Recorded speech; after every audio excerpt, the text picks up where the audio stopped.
Assalamualaikum warahmatullahi wabarakatuh. Selamat sore Bapak Jarot dan juga serta teman-teman sekalian. Eh, Perkenalkan kami dari kelompok 10 akan mempresentasikan hasil diskusi dari kelompok kami mengenai kampus berkelanjutan bagian kedua. Untuk itu, sebelumnya, izinkan kami untuk memperkenalkan diri terlebih dahulu. Bisa dimulai dari teman saya.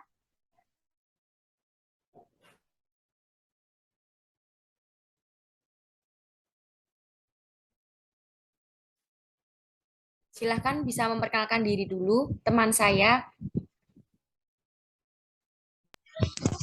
Eh, Perkenalkan, nama saya Aris Firmansyah, Fakultas Fakultas jurusan Pendidikan Ilmu Pengetahuan Sosial dengan NIM 36014220052. Dilanjut. Kenalkan, saya Christine Natalia Dewi dari Fakultas Ekonomi dengan Prodi Pendidikan Ekonomi Akuntansi dengan NIM 71014220023. Bisa dilanjut teman Perkenalkan, saya. saya Febrina Zara Asyadharama dengan NIM 71014222022 dari Pendidikan Ekonomi.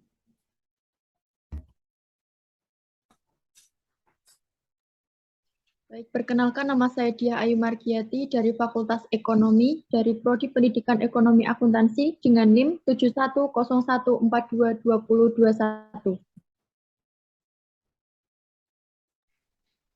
Dan saya Inka Octavia dengan NIM 34014222149 Prodi Sosiologi Antropologi.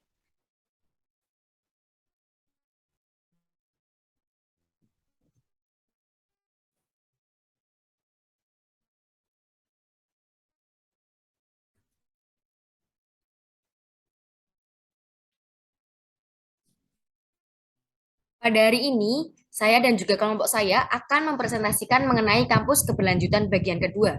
Sebelumnya, apa sih itu kampus berkelanjutan? Menurut Tomso, kampus berkelanjutan ialah kampus yang menerapkan visi kawasan ekologis dengan teknologi, karakter, komunitas, dan program yang menciptakan dan membentuk gaya hidup dengan ramah lingkungan pada orang-orang yang menjadi dari bagian kampus tersebut. Sehingga dapat kita simpulkan, kampus berkelanjutan ialah kampus atau perguruan tinggi yang melakukan upaya-upaya untuk mengatasi permasalahan sumber daya alam dan lingkungan. Contoh kampus berkelanjutan di Indonesia, salah satunya ialah UNES. Universitas Negeri Semarang ini telah menerapkan pendidikan untuk pembangunan berkelanjutan yang terlihat jelas dari visi UNES ini sendiri, yakni berwawasan konservasi. Dalam memperkuat universitas berkelanjutan, diperlukan kesadaran dan partisipasi dari seluruh warga kampus, baik itu dosen, mahasiswa, karyawan, dan masyarakat sekitar.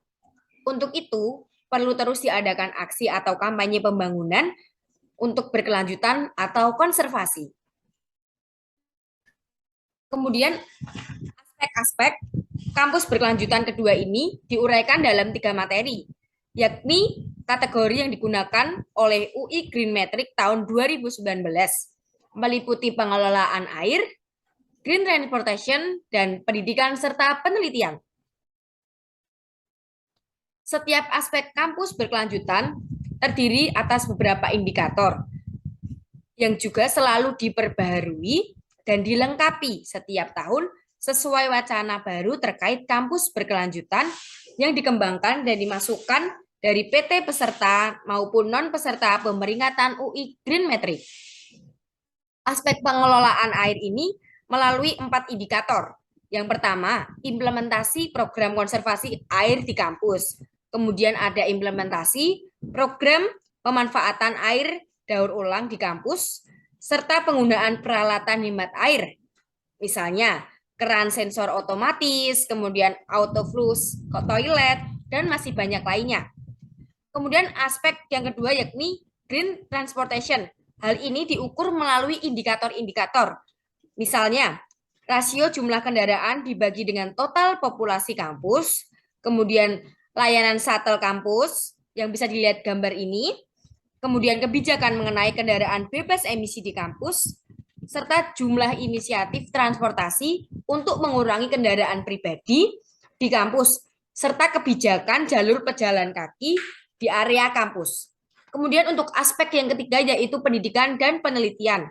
Aspek ini diukur melalui indikator-indikator yang antara lain rasio mata kuliah terkait keberlanjutan dibanding keseluruhan mata kuliah, kemudian terdapat pula rasio dana penelitian keberlanjutan dibanding seluruh dana penelitian kampus, serta jumlah publikasi ilmiah yang diterbitkan terkait keberlanjutan jumlah rata-rata yang diterbitkan setiap tahun selama 3 tahun terakhir, serta situs web keberlanjutan yang dikelola universitas, dan juga indikator yang terakhir ialah ketersediaan laporan keberlanjutan. Kemudian akan dilanjutkan oleh teman saya mengenai pengolahan air. Pengolahan air. Kinerja implementasi aspek kategori pengolahan air dalam peringkatan UI Grid Metric pada tahun 2019, yaitu pada gambar nilai maksimal diperoleh untuk indikator ke-41 terkait konsumsi air olahan. Maksud indikator ini adalah konsumsi untuk berbagai keperluan, misalnya air hujan atau air sungai yang digunakan untuk penyiraman taman. 3 indikator lain belum maksimal 100%. Penggunaan indikator ketiga, penggunaan peralatan hemat air pada tahun 2020 meningkat karena beberapa unit menerapkan penggunaan wastafel sensor sebagai bagian dari penerapan protokol COVID-19. Pada masa mendatang, diharapkan UNES dapat menambah jumlah peralatan hemat air pada pengadaan aset baru atau penggantian aset yang rusak. Bisa dilanjut?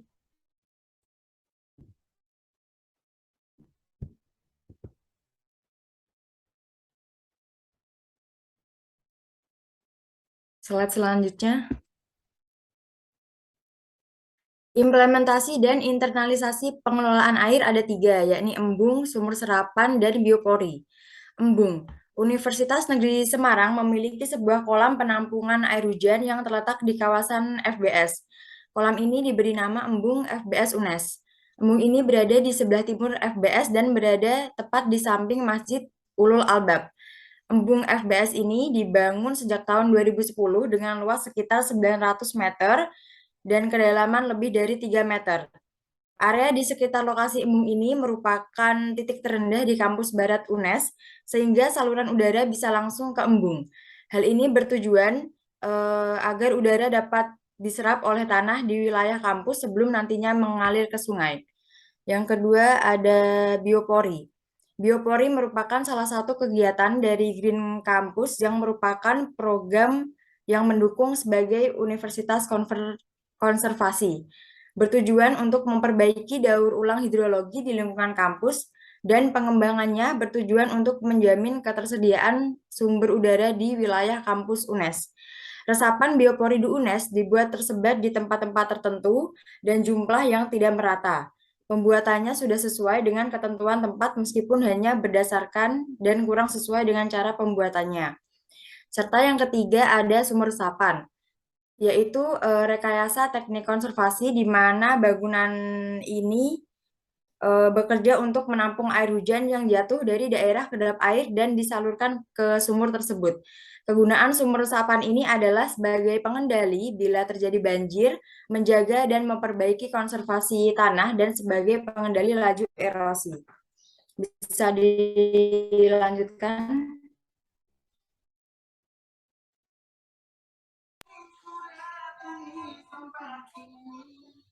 Dalam pengelolaan air terdapat 3 aspek. Aspek-aspek tersebut sangatlah penting dan harus menjadi satu kesatuan yang tidak dapat dipisahkan. 3 aspek pengelolaan air tersebut adalah 1. Pemanfaatan, 2. Pelestarian, 3. Pengendalian. Dalam pemanfaatan, yakni kesadaran manusia akan ketidakseimbangan antara kebutuhan dengan air yang tersedia. 2. Pelestarian, yakni menjaga daerah tangkapan hujan di hulu maupun di daerah penambilan. Untuk yang ketiga, pengendalian.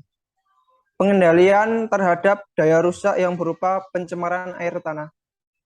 Bisa dilanjut slide selanjutnya.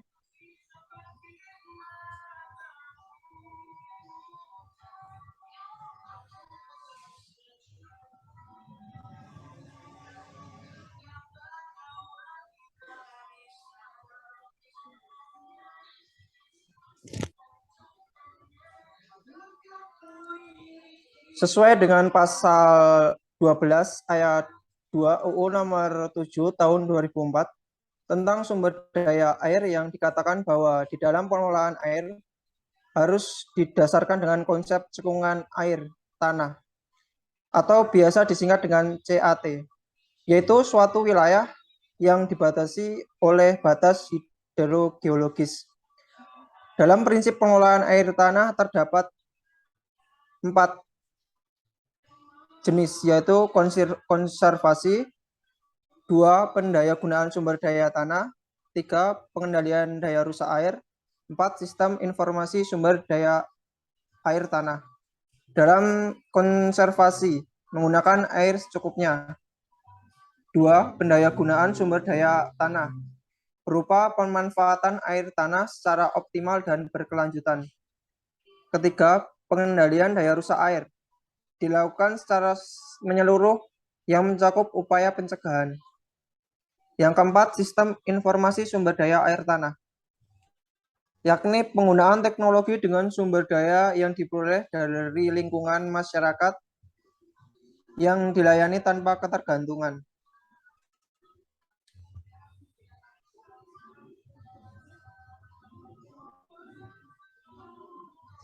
Bisa dilanjut.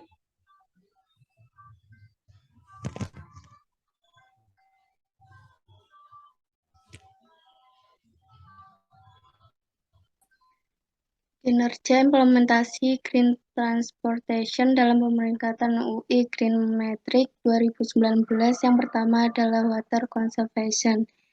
Contohnya yaitu embung yang ditampung dari air hujan dan berfungsi menjaga kualitas air, mencegah adanya banjir, dan lain sebagainya. Yang kedua, biopori, menjadi tempat mengalirnya air hujan ke tanah. Yang ketiga yaitu sumur resapan, untuk tempat menampung air tanah dan kemudian akan diserap ke dalam tanah secara perlahan. Untuk yang kedua, kinerjanya adalah Green Transportation. Yang pertama contohnya yaitu shuttle bus yang berupa mobil listrik yang mengangkut mahasiswa mengitari kampus UNES Sekarang. Kedua yaitu sepeda, kendaraan yang bebas emisi juga banyak digunakan oleh mahasiswa. Ketiga yaitu sepeda listrik yang dibuat oleh 2 mahasiswa UNES yang mana dikembangkan dengan rangka komposit bambu. Next slide.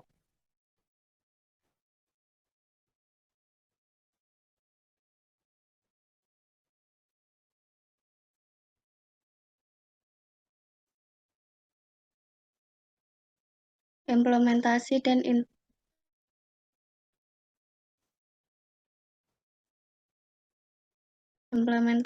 internalisasi Green Transportation. Contoh-contohnya yaitu pedestrian dalam area kampus, kendaraan bebas emisi, dan shuttle service.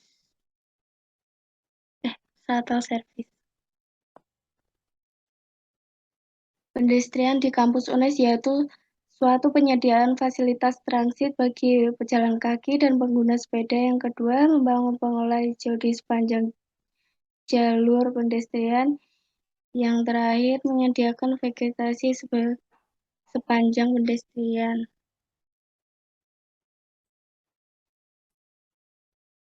Kendaraan bebas emisi yaitu sepeda yang digunakan oleh mahasiswa dan shuttle service yang mana digunakan untuk mengangkut mahasiswa mengitari kampus UNES Sekarang. Next slide.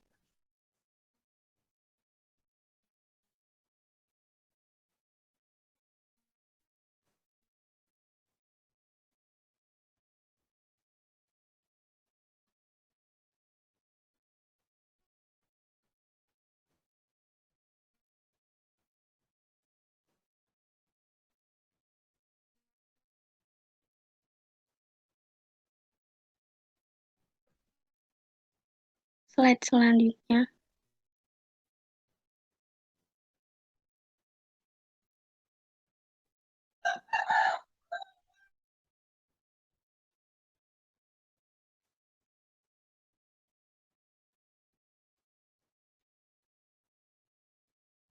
Slide selanjutnya, mohon maaf.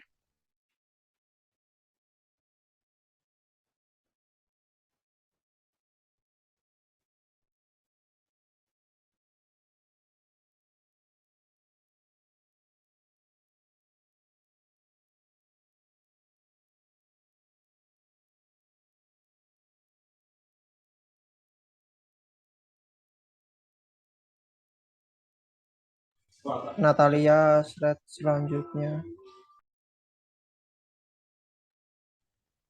Kinerja implementasi pendidikan dan penelitian dalam pemeringkatan UI Green Metric 2019.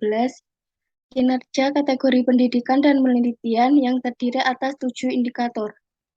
Education 1 dengan skor 225, Education 2 dengan skor 225, Education 3 dengan skor yang sama, Education 4 dengan skor 300, Education 5 dengan skor 225, Education 6 dengan skor 200, dan Education 7 dengan skor 100. Nilai maksimal yang diperoleh untuk indikator keempat, 6, dan 7, yaitu jumlah acara atau kegiatan kampus yang berkaitan dengan 300 berkelanjutan sebagai besar berupa kegiatan mahasiswa, keberadaan situs web, keberlanjutan yang dikelola universitas, dan diupdate secara berkala, dan ketersediaan laporan keberlanjutan berupa laporan kampus berkelanjutan UNES tahun 2019. Pada tahun 2019, kinerja pada kategori ini belum dilengkapi dengan bukti detail setiap indikatornya, sehingga nilai indikator belum maksimal. Bukti implementasi kinerja UNES pada kategori pendidikan dan penelitian disajikan pada gambar di atas tadi. Pencapaian kinerja UNES pada kategori pendidikan dan penelitian atas upaya bagian akademik LP2M, LP3, UPT, pengembangan konservasi, fakultas, pascasarjana, dan BPM. Bisa dilanjutkan.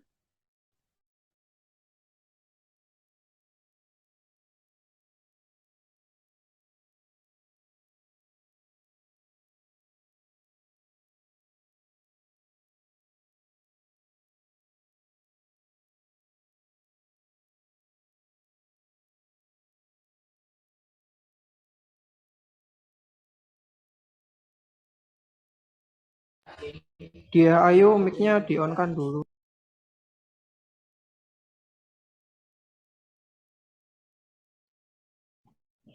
Implementasi dan internalisasi aspek pendidikan dan penelitian UNES. Bukti implementasi dalam kategori pendidikan dan penelitian adalah di bawah ini. 1. Pendidikan konservasi atau University Compulsory Course dengan catatan mata kuliah wajib penciri konservasi di Universitas Negeri Semarang yang diikuti seluruh mahasiswa. Nomor 2, arsitektur dan lingkungan dengan catatan mata kuliah yang terfokus pada konservasi arsitektur dan green building. 3, fisika lingkungan atau fisika dengan catatan mata kuliah yang terfokus pada kajian konservasi lingkungan dan sumber daya alam.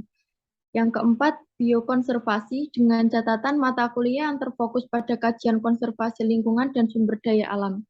5. Pencemaran lingkungan dengan catatan mata kuliah yang terfokus pada kajian konservasi lingkungan dan sumber daya alam. 6. Pengelolaan limbah perkantoran. Perkotaan dengan catatan mata kuliah yang terfokus pada kajian konservasi lingkungan dan sumber daya alam. 7. Pengelolaan sampah dengan catatan mata kuliah yang terfokus pada kajian konservasi lingkungan terutama limbah. 8. Pengembangan sumber daya air dengan catatan mata kuliah yang terfokus pada kajian konservasi lingkungan dan pengembangan terkait sumber daya air. 9. Embriologi tumbuhan dengan catatan mata kuliah yang terfokus pada kajian konservasi sumber daya alam hayati atau biotik. 10. Mesin konversi energi dengan catatan mata kuliah yang terfokus pada kajian konservasi energi khususnya berkaitan dengan mesin. 11. Konservasi energi dengan catatan mata kuliah yang terfokus pada kajian konservasi energi secara umum. 12. Teknik irigasi dan bangunan air dengan catatan mata kuliah yang terfokus pada kajian konservasi lingkungan dan teknik irigasi beserta bangunan air. 13. Teknik tenaga listrik dengan catatan mata kuliah yang terfokus pada kajian konservasi energi tenaga listrik. 14. Toksikologi lingkungan dengan catatan mata kuliah yang terfokus pada kajian konservasi lingkungan dan pengaruh bahan kimia terhadap organisme. 15. Kesehatan lingkungan berbasis sekolah dengan catatan mata kuliah yang terfokus pada kajian konservasi kesehatan lingkungan pada tataran pendidikan formal. 16. Kimia lingkungan dengan catatan mata kuliah yang terfokus pada kajian konservasi kimia lingkungan. 17. Korosi dan pengendalian atau konsentrasi material dengan catatan mata kuliah yang terfokus pada kajian konservasi lingkungan dan perusakan logam disertai pengendaliannya. 18. Rekayasa lingkungan dengan catatan mata kuliah yang terfokus pada kajian konservasi rekaya.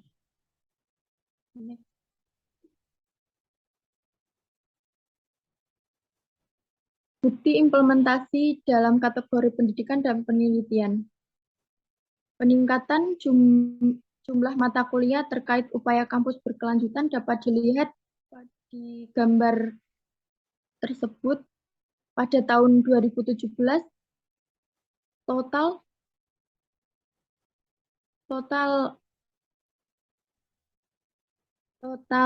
peminatnya berjumlah 1.464 dan pada tahun 2018 dan 2019 mengalami kenaikan yang sama dengan jumlah 1.467. Next slide.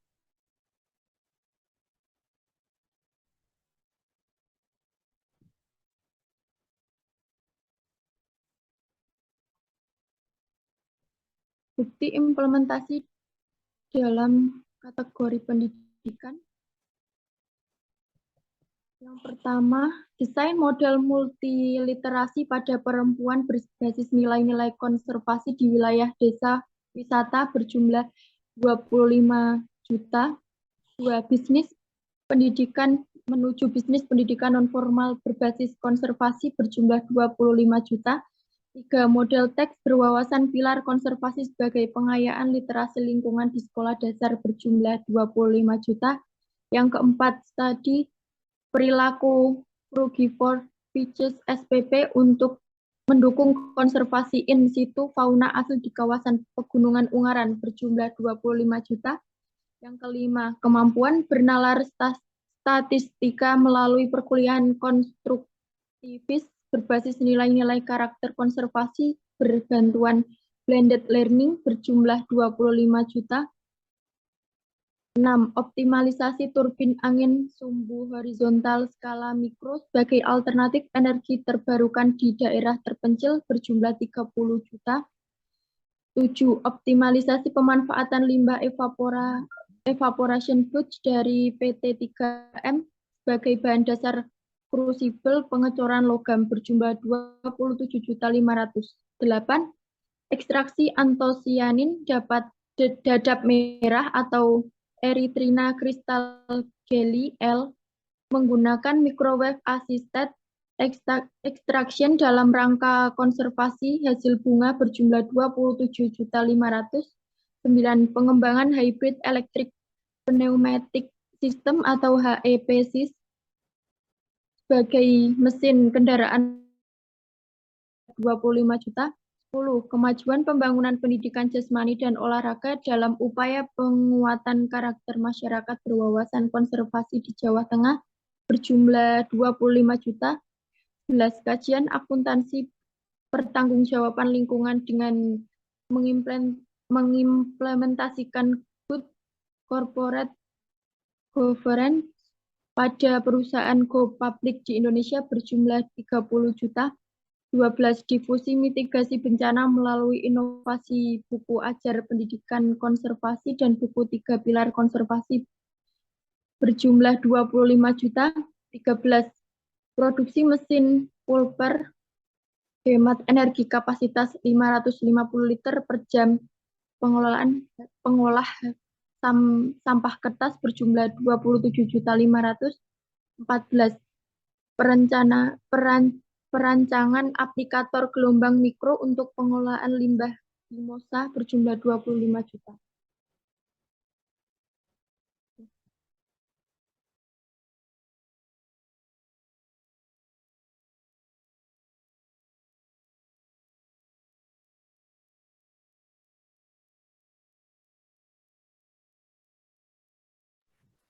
Sekian dari kelompok kami. Apabila ada salah kata, mohon dimaafkan. Terima kasih. Wassalamualaikum warahmatullahi wabarakatuh. Semoga berguna. Terima kasih teman-teman semuanya. Wah. Terima kasih kembali.